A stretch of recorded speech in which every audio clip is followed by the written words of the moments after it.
DJ Sly, DJ Sly Tay, DJ Sly, DJ Sly Tay, DJ Sly, DJ Sly Tay, DJ Sly, DJ Sly Tay, DJ Sly, DJ Sly Tay, DJ Sly, DJ. Man, let's get it poppin'. 2021 Convo, live and direct, man. We got to give some love to our sponsors, Bel Air. Head to your favorite liquor store. Go get your favorite bottle of Bel Air of your choice and make sure that you drink responsibly. Also, I need all of you right now to go follow MyJetDoc. That's MyJetDoc. It's a virtual urgent care app connecting users with licensed medical professionals instantly. No waiting room and no insurance. You can save up to 85% off of RX, man. Go check that out. Take advantage of that right now. We got my dog, another OG from the CSRA, Augusta, Georgia, right. Home of James Brown, JB. That's right, man. Name of PimpZilla. PimpZilla, what's up, bro? Oh, man, I'm all smiles right now, and I'm fresh back from the motherland. And you mentioned James Brown. I got to say it. I was way over in Lomé, Togo, and it felt good to see James Brown on the wall as one of the African-American representatives that they had up there with people like Obama and Michael Jackson. So on my big CSRA, I felt good, man. I had a real great vibe that threw me way over there in the motherland to see James Brown represented like that over there. That's crazy. That's real big, man. That's real big, man. I like to start the convo out. We like to start with the childhood, man. I want you to go ahead and tell everybody, how was your childhood growing up? Well, for most who don't know, I started life in Kansas City, Missouri, Midwestern town right there off of the river. I grew up at 413 Highland in the Riverview Project. The first 6 years of my life was, typical urban, whatever you would expect from an urban environment. I've seen everything that you could imagine seeing before I was supposed to see it. So I grew up really, really, really fast. And I grew up with fast relatives, my uncles, my dad, they were in the street. So it was like that. That was the first few years of my life, but it always gets better.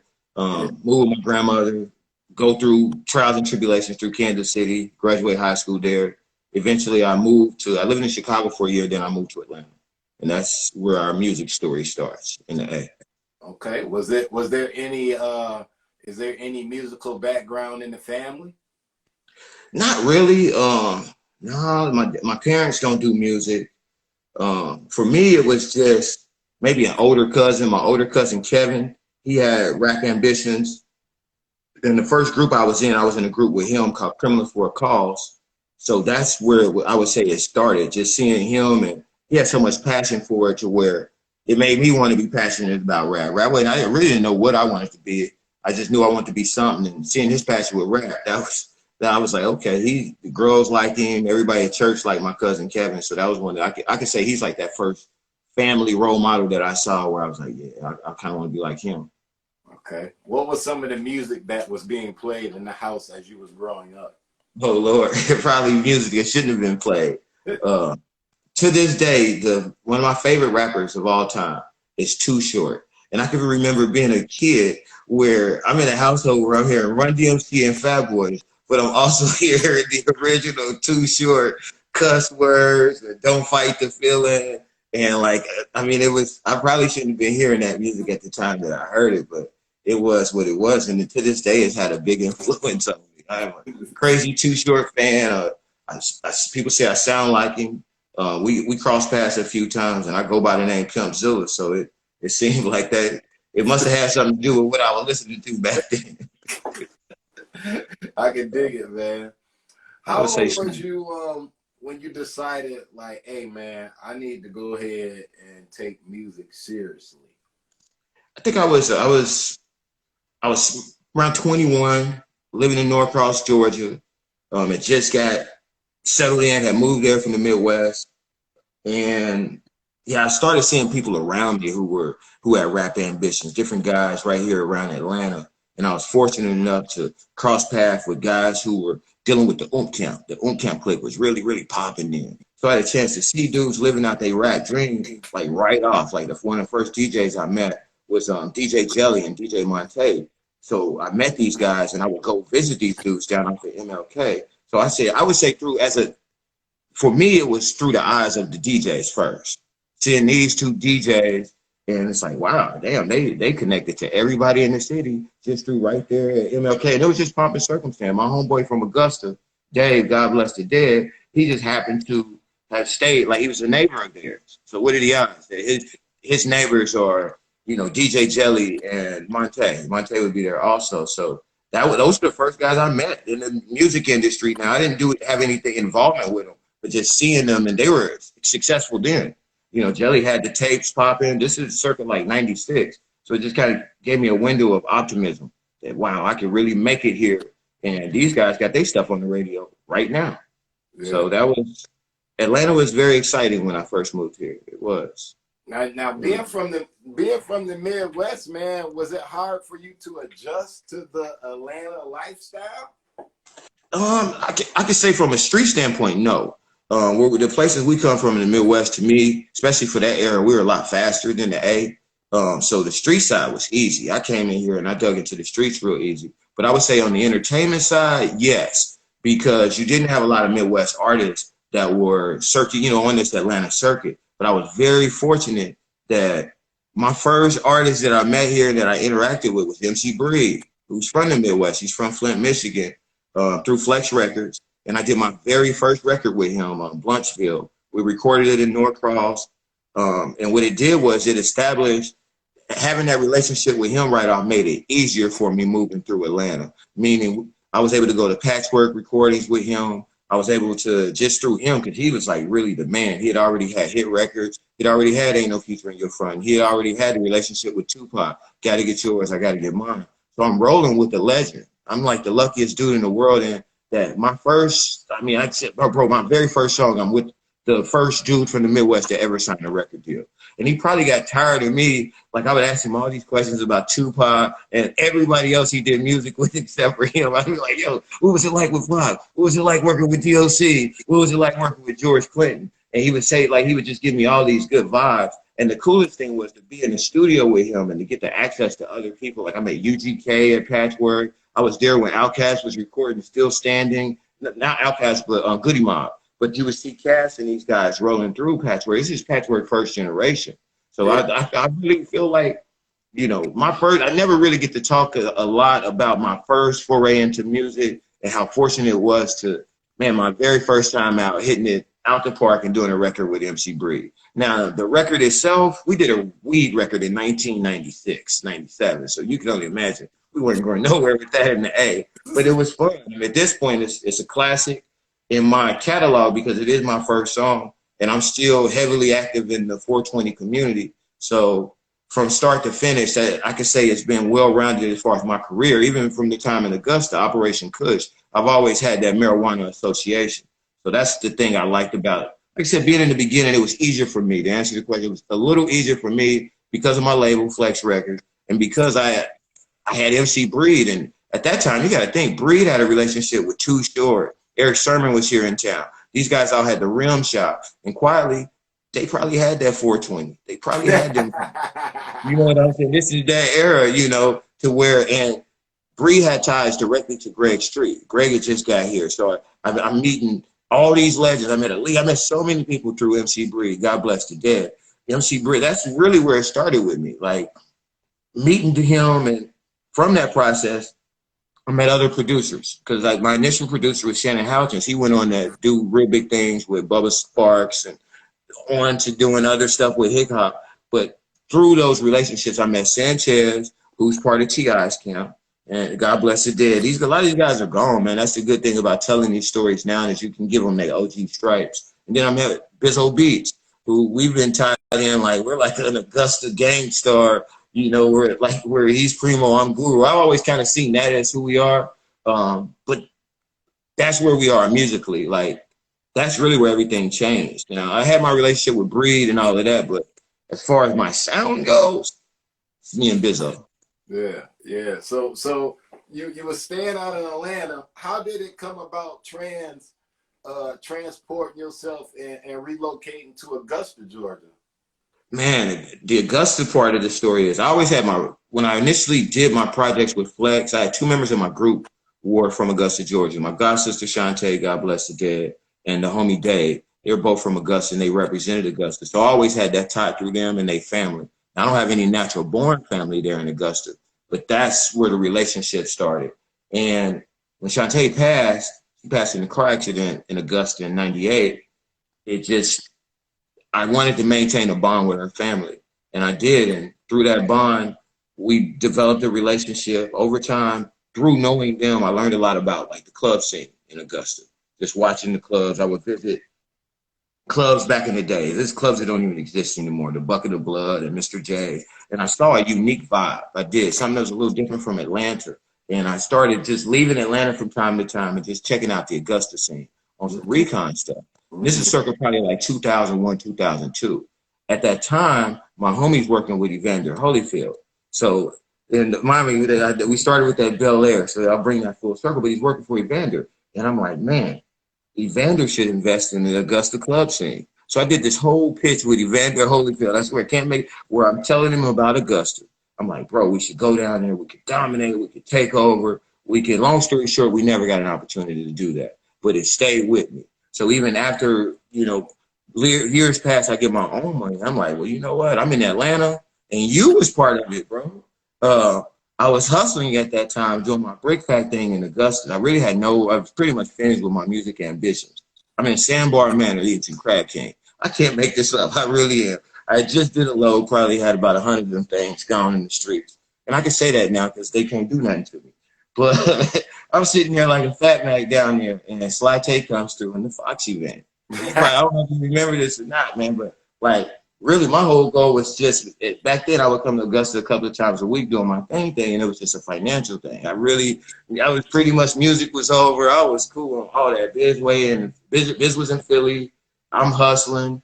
And bro, you was a godsend that day. Hebrews 13:2, angels unaware. Because I would never forget my stepmom, my godmother, Shawana, was like, man, go talk to him.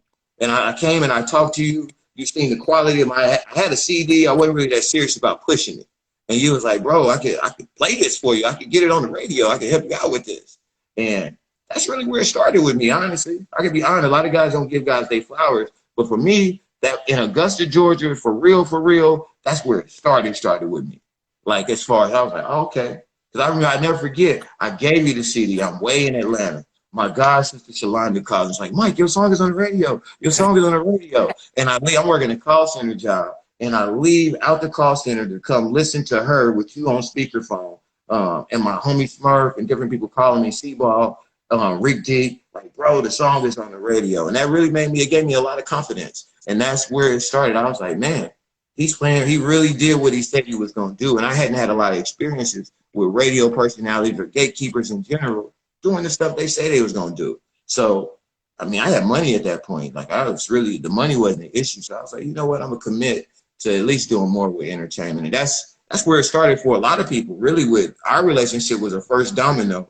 Because, as you know, I started sponsoring hometown jams. Yeah. And it led to a lot of different things for a lot of different people, man. And, that's the beauty of relationships. Different club nights. So many different things that energy is still alive. But where would we be if I don't see you on some pomp and circumstance right there in Sandbar Manor? That did happen. That's a true story. You were the radio personality. I was a street person then.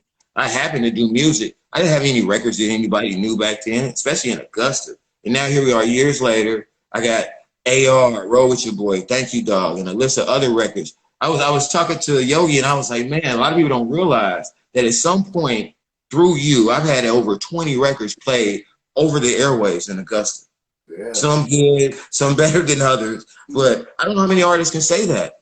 And through that relationship of you playing my records, that's how I got my relationship with Music Choice. I never had to pay them or nothing. And they with Music Choice, that took my music everywhere. We don't know who heard it, but we know it would just pop up. And I'm still to this day not a signed artist. I've never actually had a record deal.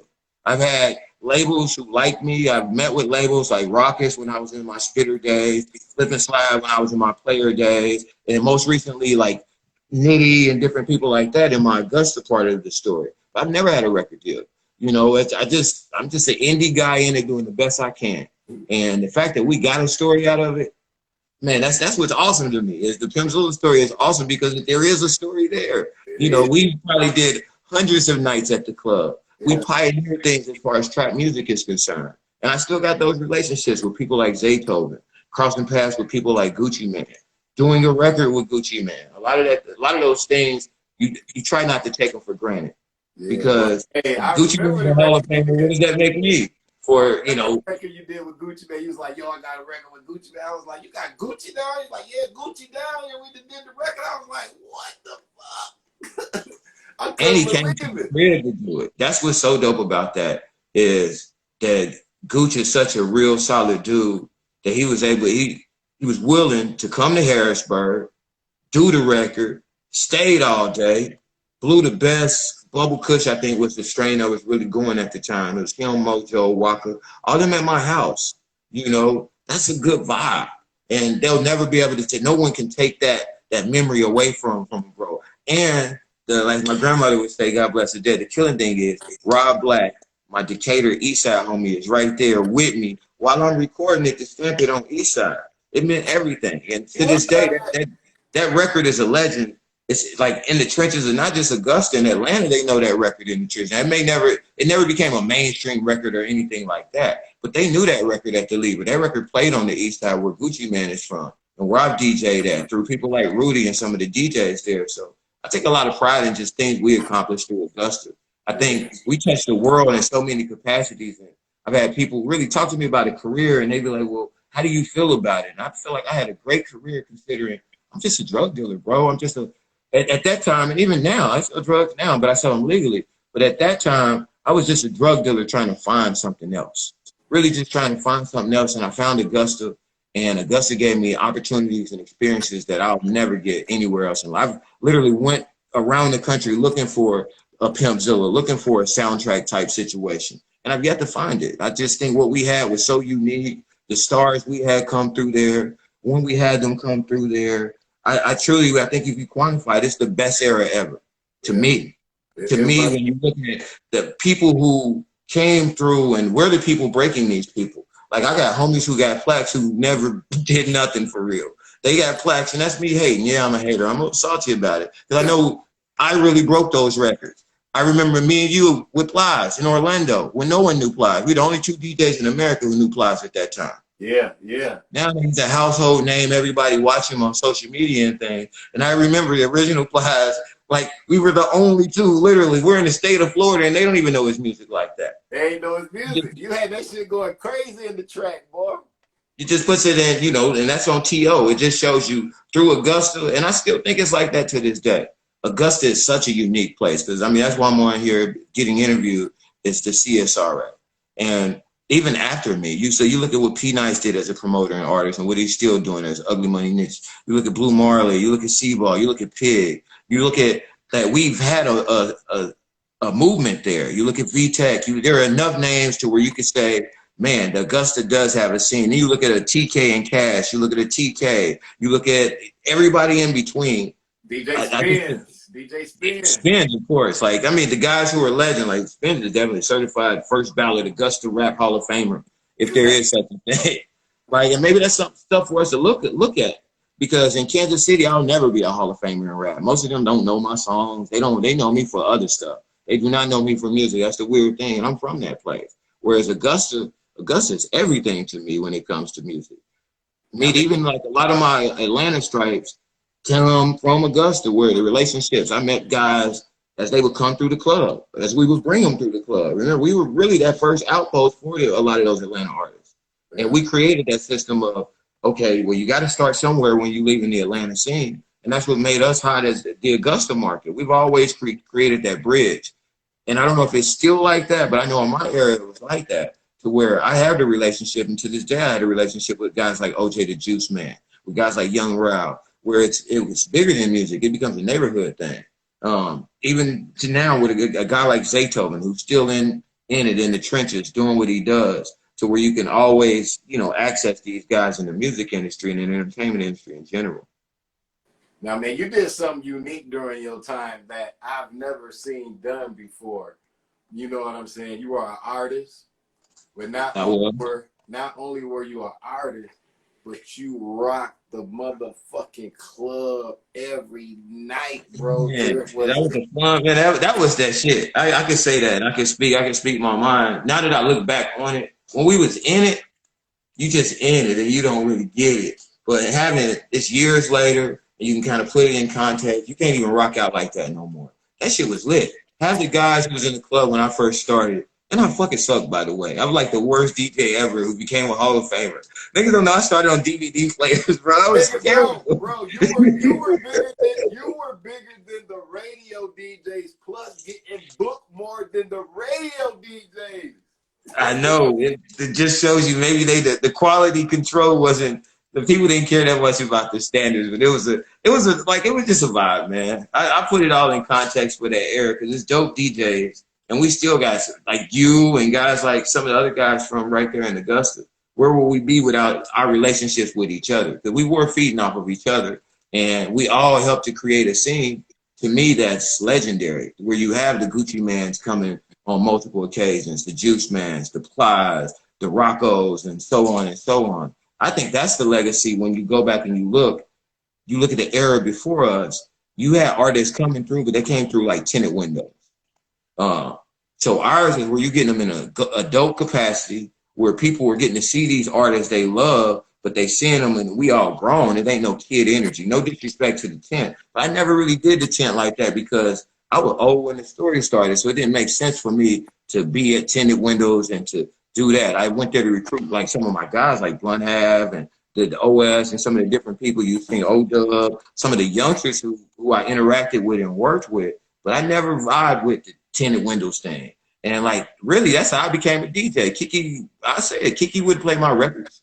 Like, I never had a song played at tinted windows until you worked there. Nobody played my shit there. That was one of the things that inspired me to become a DJ in Augusta. I couldn't get a nigga to play my songs.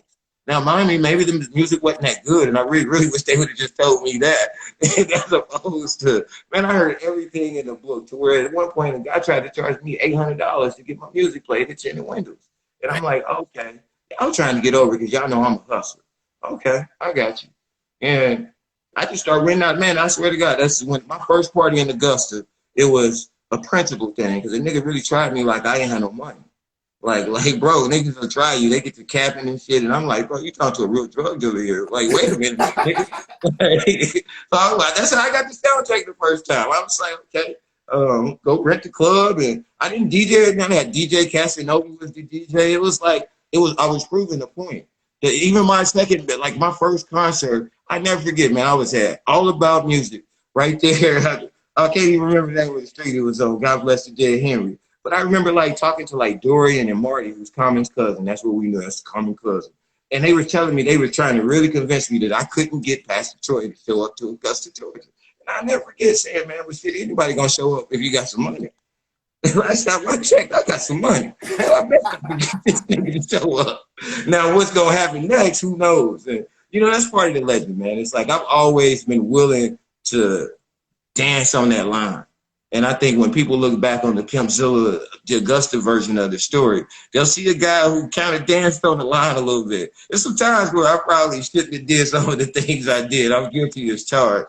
But it was fun, and you look back on it, it's like, okay, it's better to have done it than not to do it. You know, some guys have these woulda, coulda stories. I don't have a lot of woulda, coulda stories with Augusta, Georgia. Yeah. Everything in Augusta, I did whatever I wanted to do, whenever I wanted to do it. It was really the best time of my life. I mean, I look back on it, and I'm glad I got it in like I wanted to get it in. And because we can't do it. Like most of the stuff we were doing, where I would record a record. I may send it to you, and we may have it popping in the club later that night and sent off to somebody in another region. Like even though things move that fast right now, they don't seem like it moved that fast right now because of, you know, different bureaucracies and everything is different now. You know, everybody's their own platform, everybody's their own brand, so it's hard to organically do some of the stuff we did that was just easy. It would just be so easy to us. Yeah. And I take that for granted when I see it now. When I look at it now and I'm like, I traveled to these different cities. That's something else that's different too. I didn't leave Augusta the whole time we did soundtrack and stuff. I may have left the city maybe 3 times in 4 years. I loved Augusta. I loved being on top. I loved being #1 DJ, #1 rapper. We remember that was our whole thing because it was like PimpZilla was a machine. It wasn't just me. I was one person who represented a lot of people, and a lot of people was a part of that wave, yourself included. Craig Boogie, Night Train, so many different people in the trenches beyond the character. And I want to bring that back too. I miss being PimpZilla. Like I just got back from Africa. It was cool being over there because I'm going to PimpZilla in Africa too. What made you want to go? What made you want to go and take that trip over to Africa, man? Man, you know, just my mom had went a couple of times before with her church. Okay. And this year specifically, I'm looking at it, I'm like, okay, man, I hustle, I smoke every day. I smoke the best weed in America every day. I have some of the best products, and that's capping for real, but I'm telling the truth. And it's like, okay, I need to go somewhere where maybe they don't have that. And let's see if they have it there. So initially, it was to go over, really to watch out for her because it's post-COVID. She's my mama, and she's an evangelist. My mom is an evangelist. So I'm going to go over there, watch her while she's doing her missionary work with Pastor Jones. Well, as time goes by, I'm more curious. You know, I'm in the marijuana industry, so I'm like, well, where the weed at? Let me go over there and see if there's some weed over there, too. I'm always trying to find that spin. I never found weed while I was in the country. But what I did find was a lot of relationships that I know I could build on and a lot of energy that reminds me of Augusta, Georgia. A lot of things. Like when I'm in the village, it's like, to me, it's no different than when I'm out in the country somewhere. You know, the only difference is my guys, they may be in a HUD or they may be in an African-made style house, and my dudes in the rural Georgia and South Carolina, they in a trailer. It's no different. We on an acre of land, we growing stuff. It's just a vibe. So that's what I got into. It's like, okay, we're not too far removed. We're doing a lot of the same stuff. And musically, all they kept asking me about was, you film Migos? You film Migos? So it's a vibe. And I felt really, really good being part of this trap world that we have, because through time I've caught flack from the NAACP right there and the CSRA to other places. I've caught flack for getting down with trap music and really being a promoter of it. And it's good to see that they don't receive it as a negative. They receive it as a positive over there, at least in the part of Africa I went to. In Lomé, Togo, they vibe. They knew Gucci Man. You know, and these guys don't even speak English. They speak in Iwe. They speak tribal language, or they speak in French. But I say, you know, Gucci Man. They say, Gucci Man. They know Gucci Man. They know Migo. So that make me feel good. So with it having been, I've been back a week now. I'm gonna get with Zaytoven. I'm gonna get with some of my other trap brothers, and I'm gonna start an initiative, man. Trap to Africa. You know, we are the trap. We represent that. That's undeniable. That's unquestionable. But we're gonna take this trap energy and this trap money, specifically the money. Our money, like one thing you realize being over there is how far our American dollars can go in another environment. So when I thought about, like, when I was a kid, I would see We Are the World and all of that. They never told you specifically where the bread was going. They just collecting dollars, and you never actually, Africa, a whole continent, it's not a country. So where'd that bread go? Where'd that money go? Where's the accountability? Where's the transparency from that era? I have no clue, but I know for my era, guys who want to donate to things that they'll see me doing over there with my Trap to Africa Foundation and funds and the things that I do, they'll see really how we use the money and how we can use bread and money that I make as a trapper, bro. I feel like a responsibility. If church guys can go over there and buy land and do things and give to people in the Ezo village and Mission Tove, well, I represent the ratchet. I represent people who we throw money away in nightclubs. We ball out on liquor and stuff. And these are like, that's good. It's good that we have the luxury and we have a right to do that. But I also feel like there's some responsibility that comes with that. So for every bottle of Bel Air that I ball out with, because I'm still going to continue to ball out with my Bel Air and eat my lemon pepper wings from Wings. I'm not giving that stuff up. But I know that they have a lot of respect in the place in Africa where I went to for us as Americans. That's what they call me, the American. They see my tattoos on my neck. They see my gold teeth in my mouth. And they didn't look down on me. It was all, I felt like a real brother. And that's why I want to peel back some money over there. And that's really where I'm at with it right now. I'm gonna use everything from putting my old records back online. I'm just gonna put them online, take some of that money, buy some land over there. I'm gonna buy my 40 acres and a mule over there too.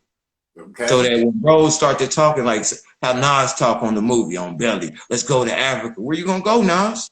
Go on down there with PimpZilla at in Lomé, Togo, and come over here with him and Pastor Jones. You got to be a little specific. That's all I'm saying. In this era, I'm gonna help them be specific on how we can build. And the beautiful thing is bringing it back to music and entertainment. I'm one town over from Lagos, basically. Lagos is in a whole nother country. They over, that's in Nigeria, but that's where Burna Boy them is from. You got a strong Afrobeat vibe going there. So I figured they doing their thing in Lagos. I set up shop in Lomé, how we did in Augusta. And give it a year or two, anything is possible. And that's what my energy is with it. I'm really like, and I'm going to be steadfast on it. I'll follow up with you on that because that's the way where you can take the thank you dogs and you can take the roll with your boy and call them with the AR. And I can take all of that energy of being nightclub energy. That's all that was. And do Club America over there in Africa and do it with pride. Like, and put us on the wall like I started, like more. They got James Brown on a place up there. I can put Gucci Man up there because I'm proud of where Gucci is. And I'm proud that I have a record with this guy. You know, you look back on it, that's gambling. It's all a gamble. I could have did a song with anybody. Yeah. And at that time, I only wanted to do records with two people because I'm funny. So it was either Gucci or Pimp C. It was going to be them two guys for that era. And I looked up and I got Gucci. And God bless the dead. I wish I would have got Pimp C too. Those are the guys I liked back then, and I'm happy I got them. I don't have a lot of features in my catalog. I got MC Brady, I got Gucci Mane, and then I have my brothers like C-Ball, Pig, guys who I really dig from the block. I'm not, I ain't a Hollywood artist. Everything about me, and got my guys Aquila, Hot Shot. It's gonna be fun putting those records out and adding visuals to it. I've never had a music video, bro. Like, I don't act like a rapper. Like, I get a lot of the rap, like people put rapper on me, but rappers have music videos. Rappers are signed. Rappers have like a bunch of people working for them. I've been a one-man team pretty much the whole thing, and it's just been kind of weird to me. I get it. I really do get it, but sometimes I don't get it because it's like I can compare it to guys who really rappers who they had like a real support. I don't have that, like no management, none of that type of stuff. So it's just really, I've just been a street cat, and you've known me this whole story. I've never changed up. I've been just the same cat. Most of my homies went to prison. So if that kind of tells you what may have happened to the money or why things may have stymied in a certain place. It's a say less culture.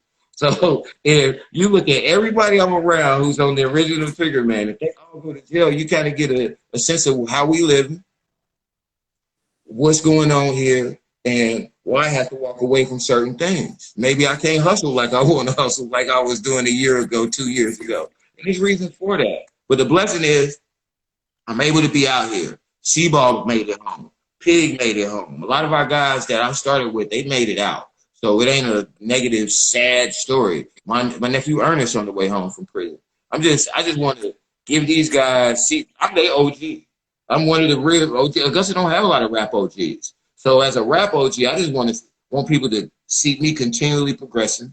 You seeing the music, you know where the music is. I did really the original drill music. Most of my music, if you go back and when they really look at PimpZilla and they look at it, Trigger Man is a drill song before they ever called it drill. Because I'm a Midwest cat, so you're gonna get that type of energy. Call them with the AR as a drill song. It's no different than some shit that Chief Keef and the rest of these guys get props for. I was doing that kind of music back then, and I know them niggas hurt my music. I know myself was in Chicago in 06. I know that for a fact. I know they was here. I'll never get these stripes. I don't get trap stripes. I don't get drill stripes. But who was trapping? When music transitioned in 04 to 05, when it became Trap or Die, I'm the only drug dealer that was around in the club. Everybody, like on some real shit. I remember in Augusta, Georgia, anybody else, they was in the trap for real. I was about the only bridge character. And I can say that with confidence. I can say that in 05, when everybody's screaming it's Jeezy, Trap or Die. I'm looking at it like, well, damn. I know who the real street cats is. That's why it was fun. And them guys would laugh. They knew what it was. That's what made the soundtrack so fun. It was cool because everybody knew who everybody was. So when you see a guy like Red the Rain Man, free Red the Rain Man, you know what it is in the trenches. You know what it is, or Jamie Block, Jamie Way. You know what it is in the trenches, and so on and so on. Even the homie spoke. You know what it is in the trenches. Guys had reputations. Even the guys I wasn't even affiliated with, guys that came from other syndicates, like Absolute them. You know what it is in the trenches. I think that Augusta's a market where it's almost too real. We're keeping it real going. Like, we're almost too real for our own good. And I think it hurt the music. It hurt a lot of the artists. I think everybody dope went to jail. And some of the ones who wasn't dope, they got hurt because the dope niggas went to jail. So we didn't get, like, we haven't had that consistent thing like some other markets have. But at the end of the day, Augusta's only so big. So there's whole cities that never produce nobody. You look at Phoenix, Arizona. Phoenix got millions of people. Phoenix is the top 10 populated city in America, and you name somebody from Phoenix that raps. I think a lot of it, people feel like you're supposed to make it just because you're close to Atlanta or you close to these meccas where people are doing stuff. Making it is relative. That's not guaranteed. It's hard to make it. Yeah. People live in New York. New York got 1 million rappers because they have millions of people. You know how hard it is to become that one or two people where they know your name up there? Chicago is the same way. I'm in LA right now. I'm all through LA. It's hard for a guy to make his name out there right now. Yeah. So when I see it, it gives me a lot of pride that when I was doing it and when I was serious about it and when I was pressing my own stuff, I press my own stuff, man. I press everything. I press by my own hand. I press this stuff. When guys got it, sometimes handwriting thousands and thousands of CDs back when it mattered. Like, I remember that. I may not be a star because you was pushing them bitches out the DJ booth. Yeah, man. Like, oh shit, I gotta get the new shit from Pimp. You gotta know it. And I've heard guys knock on me. I've heard like the criticisms for my era, and I'd be like, I don't know how a guy can critique it a certain way when I never had any expectation, man. All I expected was the day I met you, I expected to do what we said we was gonna do. I'm gonna give you some music, and I'm gonna be a little more serious about it. And you'll commit to playing it because that's what you do. You you supported guys in their hometown jams and their dreams of being big local guys. I'm the greatest local rapper of all time, if you ask me. I never went national, but I went national. People know me everywhere I go, like my song say. Everybody know me. Why do they know me? I'm a gangster, nigga. I don't do nothing else. What have you known me to do in this story, bro? Like, I worked at a call center 2 times in the story. Like, we ain't did a lot of work here. Even the niggas associated with me, it's some taint to them. Yes, I had a cop associated with me, but you check his story out too. Good luck with that. Yes, I had a school teacher associated with me, but you check his story out too. Good luck with that. Like, man, it's just so G. It's funny to me. I can write a book, but why? We come from a say less city. It don't even matter. Like, I still eat, I still win. I probably said too much as it is, but I know I can bask in the glow of in Vegas. I can say I'm a drug dealer. I can say that shit because I am. Weed is legal. Now that's where we at now in the story is we need Georgia to be legal. All this shit is like operation. We've been breaking the law the whole damn time in the story. Like, and even with the soundtrack, people like the soundtrack. You ask yourself, why did you like the soundtrack in the beginning? Was it because Pimp was a great DJ? No. Was it because it was a beautiful club? No. Why did you like it? Because it was a big ass club where you could smoke weed at. That's why most people started, like, they would come there and then I got better over time. I got better, DJs got better. We hired guys like you and other DJs to make it better. Like, but ultimately in the beginning, and this is what I'm so proud of. This is something I'm proud of. So the soundtrack to me is one of the greatest smoke clubs of all time. People would go there just to smoke marijuana. I can't be this 420 kind of god I am now and not pay homage to the fact that, bro, I created one of the best places in the world to smoke marijuana. And like, you got to think on a Saturday night, once upon a time, they would put their packs together and go in there with a game plan, like, we're going to smoke all this weed. We're going to not get it taken by whatever law enforcement having to be working at that particular time. And you would swear that marijuana was legal. And that's the atrocity to all of this, is it's not legal. And here we are 15, 16 years later from when we started the soundtrack thing, actually 17 years, and it's still not legal. But you go back and you look at footage I have from 2004, we had niggas with blunts all over the club everywhere. Weed is literally everywhere. You go back and you look at footage from my Pastor Troy concert, weed is everywhere. So if there's, like I said, the legacies I had, the weed got to be in the story. It's got to be. You got to, like, associate me with this weed, and hopefully my end game is to get with companies that you promote, like the app that you had mentioned. My homeboy, he was the celebrity photographer when they had they launching up here. He got all kinds of cool, yeah, man. He got all kinds of cool shots with Rick. That's the homeboy Justin. So like now I'm seeing that this new circle of people I'm with, we don't know what it's gonna do. But I know that I would like to see my brothers drinking some Bel Air. Bel Air, that's a French word. We want to see them drinking that over there in Lomé, Togo. Because they may not have weed over there, but they definitely got alcohol. He definitely got liquor. And man, it's got to mean something, man. I'm just saying, man, you have to excuse me. I'm excited too. I haven't talked to anybody in forever. I'm fresh off of flights and stuff. I get to talk to you, Sly Tay, man. It could have been anybody, but it had to be you, brother Sly Tay. What would you say is the biggest record in your catalog? What's the biggest record? Thank You, Dog. I think Thank You, Dog is by far. It's just that one. It needs a visual. It's never too late for a visual. I would say Thank You, Dog. And then the number 2 is a toughie. Most people would say maybe Roll With Your Boy, because I'm going to say Roll With Your Boy. The Roll With Your Boy had a run in Chicago that was, Roll With Your Boy would be my number 2. Then maybe Caught Him With the AR. Then it gets a little tricky after that. I got about 5 or 6 of them that I know are like just, ooh, those are solid Zillas to where like if you're a PimpZilla fan, you should like one of those 5 or 6 records. Then I got a lot of records in my discography that are just songs that I like. I like a lot of PimpZilla songs. I like Snap With It. I think Snap With It is a great record. Even, it's a dance record. I love Snap With It. I listen to all that stuff periodically from time to time. I like, if I'm looking at SpitterZilla, I would say like Out the City. That was one where Biz just killed the sample. Or Living in Sin is one where I really kind of, Living in Sin is a beast. I mean, everything about it, from even Dorian picked that beat. He picked both of them. Dorian is a phenomenal A&R when it comes to beats. And I remember Living in Sin, I kind of jacked that beat from Dorian. And that's the one where I had probably the most views online, because it's the one where I'm kind of critiquing, black leadership at a particular time. And I'm not so nice with my words and my verbiage. Now, it is what it is. I would say, yeah, Thank You, Dog is my number 1. Maybe Roll With Your Boy, Caught Him With the AR. But I would throw that, like if I'm talking SpitterZilla, either Out the City or Living in Sin, where he really raps on those records, where it's not like Thank You, Dog to me is just flavor. He's just talking to you. And I talk third person about Pimp for it to make sense. But then like if you look at Thank You, Dog, it's really a night at the soundtrack. Everything about it. The whole point of that song, I wrote it from the standpoint, I had just won a Southern Entertainment Award. I think it was early 07. Man, I was writing from the standpoint of the only reason I got fans is because people at the soundtrack like me. That's where all my fans was. I felt like every fan I had was at the soundtrack. Well, I mean, there's no social media, so this is everything. My whole world and the way I looked at fandom was that soundtrack. You showed up and you paid your money to get in there. Wasn't no celebrities. I'm the dude you paying to see. I'm the DJ. I'm gonna do what I'm gonna do, and it meant a lot to me. So, Thank You, Dog. The record, everything went into that record. Meaning from first line, if you a gangster nigga, where you at?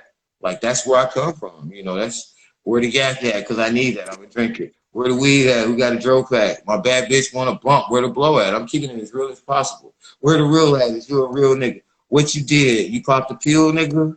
And I see you with you rolling at. I'm literally looking around the soundtrack and looking at these individuals who I expect to be there. If this is heaven and I done died and I went to heaven, these are all the niggas who's in my ghetto ass heaven. The Rain Man is out there, he's throwing money.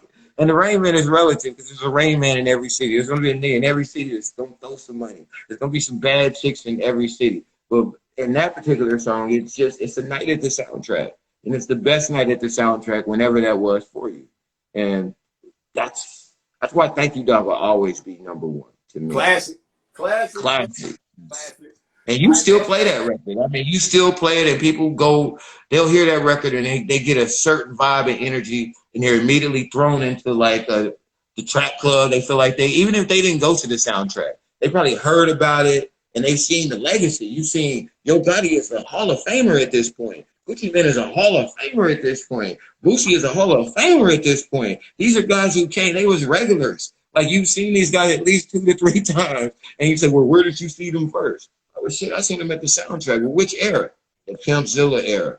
Facts. Like, cause the era before us, you didn't see niggas. The era after us, yes, you've seen niggas, but it's all driven by like an energy that we created. So you can't like take that away from me. You can't like take it like you may have seen niggas that tinted windows. But bro, you wasn't seeing them grown. You was a little kid seeing them niggas, man. When you seen them niggas at the soundtrack, you felt like an adult. You drinking, you smoking. There wasn't no kid shit going on. And I think that's the difference. And I stand on that for my era. I do. '05 to '09, the best in the country. I'm not just saying for Georgia. I was at the Libra, so I know what the Libra had to offer.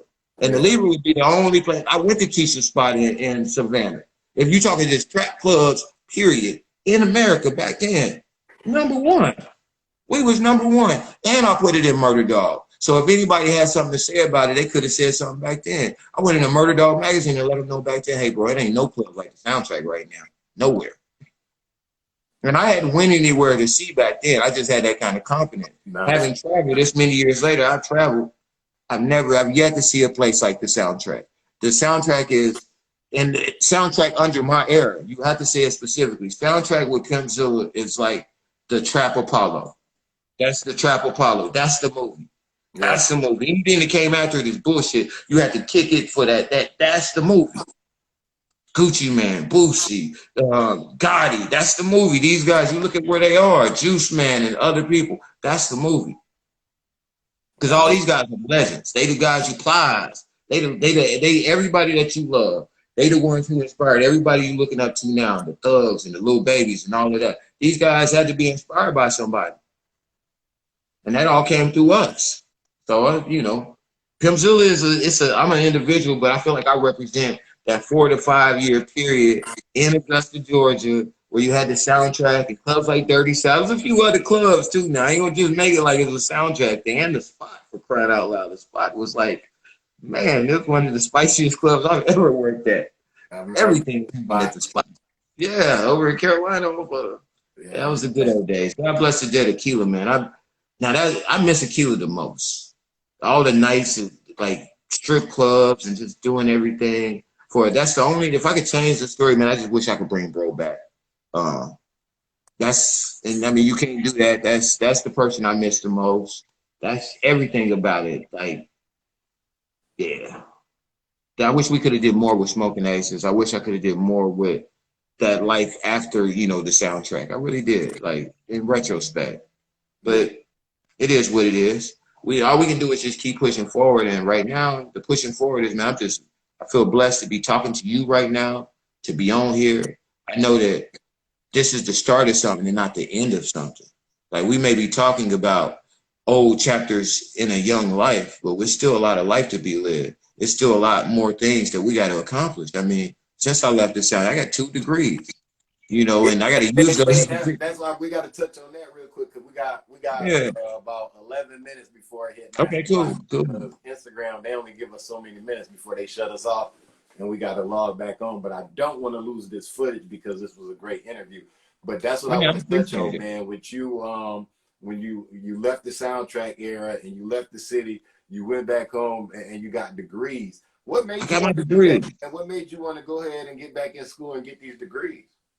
I think having spent the time in Augusta, seeing that, like, some of my guys there went back to school, went to Augusta Tech, my homie CB. So I was like, you know what? I'm going to follow their lead. My sister went back to school. And it was just one of those things where I made it. It was the best decision I could have made in my adult life, because I've always been an educated person, but I didn't have it officially.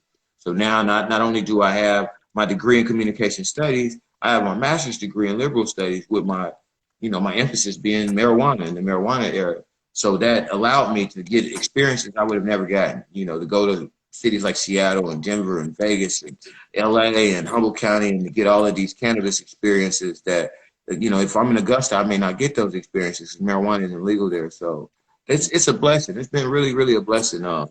And the goal is to get it legal there. You know, I started this story there. So right there in Georgia and South Carolina, that's everything, man. Every day a brother go to jail in Georgia for marijuana, it's an atrocity.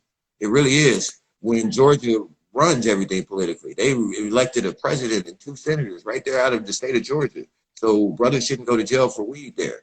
That's really, really, that's where my passion is right now, is getting out in front of on that. You know, not necessarily legalizing, but just, man, the guys who have the capacity to do that, they need to step it up. They need to move it and do it quickly.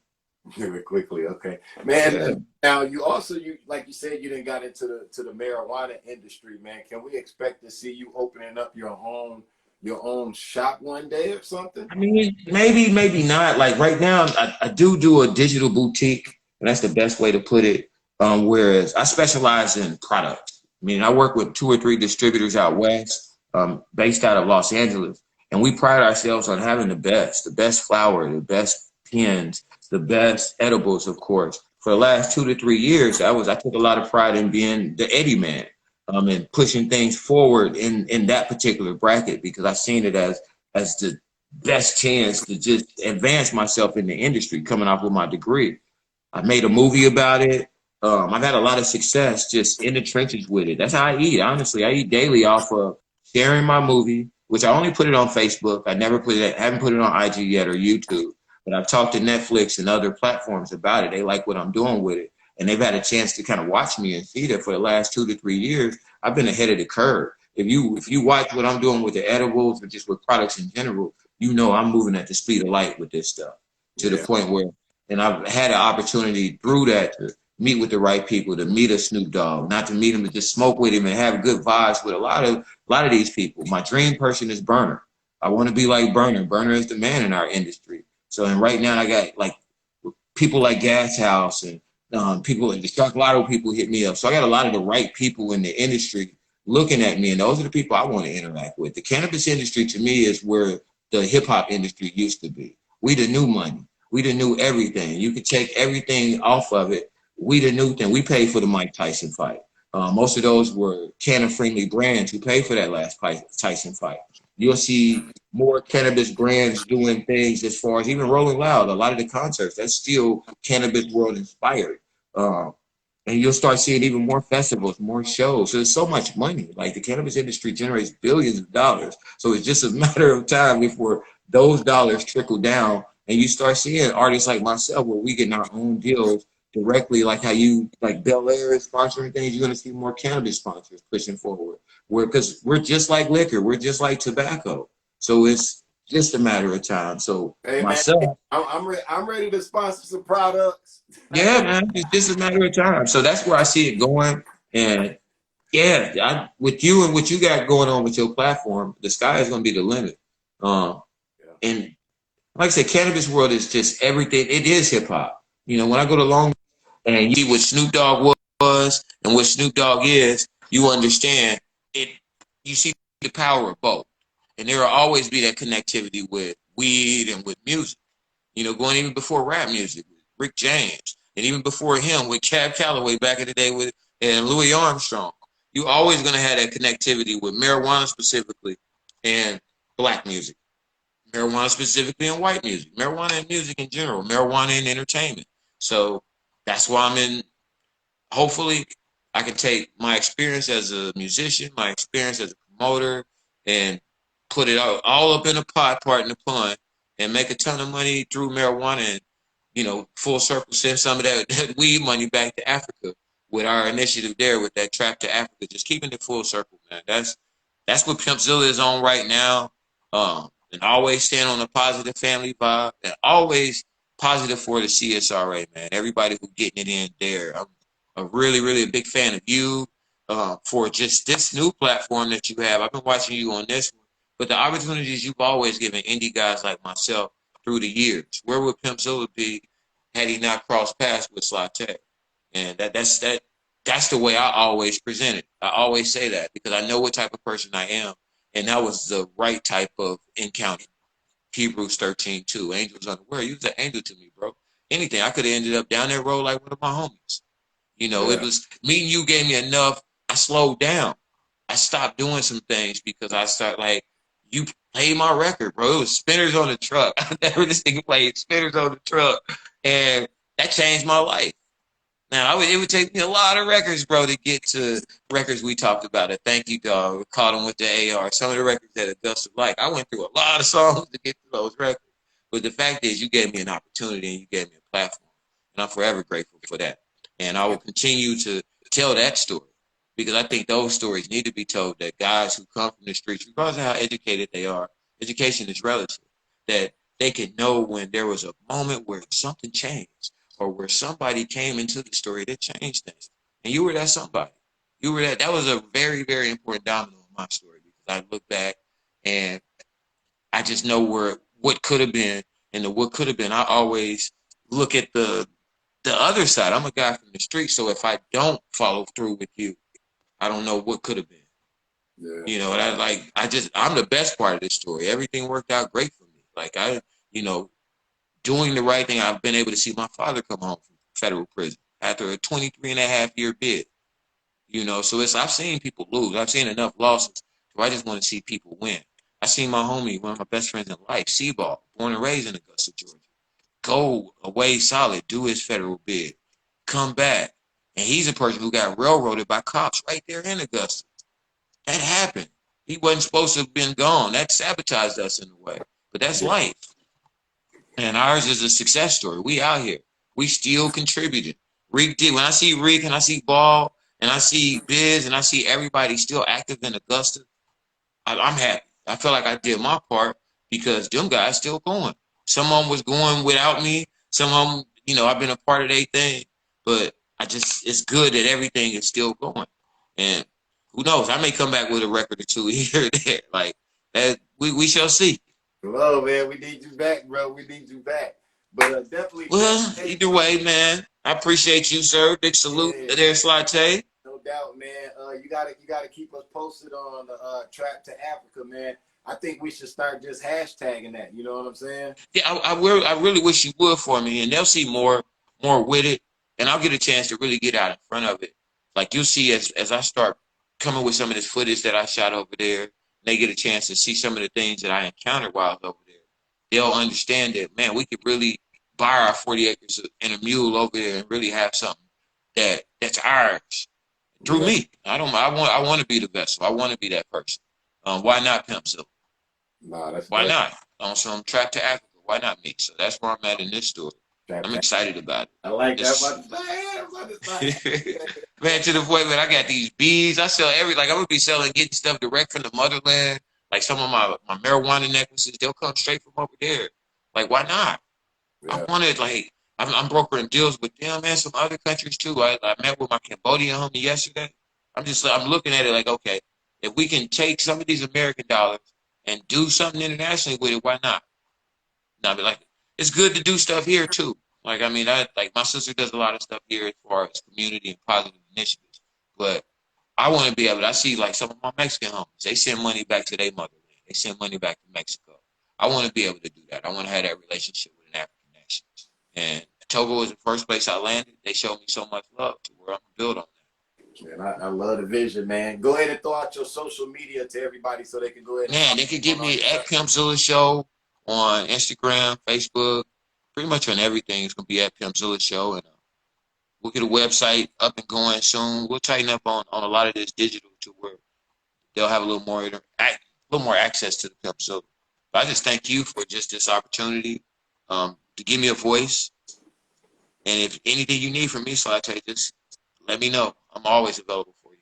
Man, no doubt, man. Hey, we just wish you mad success in the rest of your endeavors and keep changing the world out here, brother. And I want to thank you for taking the time out your schedule to get on with me for the 2021 convo. Thank you so much, man. Appreciate you. Man, I appreciate this 2021 convo, man. More to come. God bless you, man. All right, peace.